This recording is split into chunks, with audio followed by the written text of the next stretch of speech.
اور اے نبی صلی اللہ علیہ وآلہ وسلم، لوگ تم سے پہاڑوں کے بارے میں دریافت کرتے ہیں، کہہ دو کہ میرا رب ان کو راکھ بنا کر بکھیر دے گا، پھر زمین کو ہموار میدان کر چھوڑے گا جس میں تم کوئی نشیب و فراز نہ دیکھو گے۔ اس روز لوگ پکارنے والے کے پیچھے چلیں گے اور اس کی پیروی سے انحراف نہ کر سکیں گے،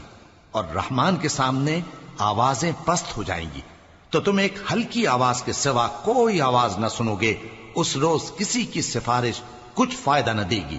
مگر اس شخص کی جسے رحمان اجازت دے اور اس کی بات کو پسند فرمائے۔ جو کچھ ان کے آگے ہے اور جو کچھ ان کے پیچھے ہے وہ اس کو جانتا ہے، اور وہ اپنے علم سے اللہ کے علم کا احاطہ نہیں کر سکتی۔ اور اس زندہ و قائم کے روبرو منہ لٹک جائیں گے، اور جس نے ظلم کا بوجھ اٹھایا وہ نامراد رہا، اور جو نیک کام کرے گا اور مومن بھی ہوگا تو اس کو نہ ظلم کا خوف ہوگا اور نہ نقصان کا۔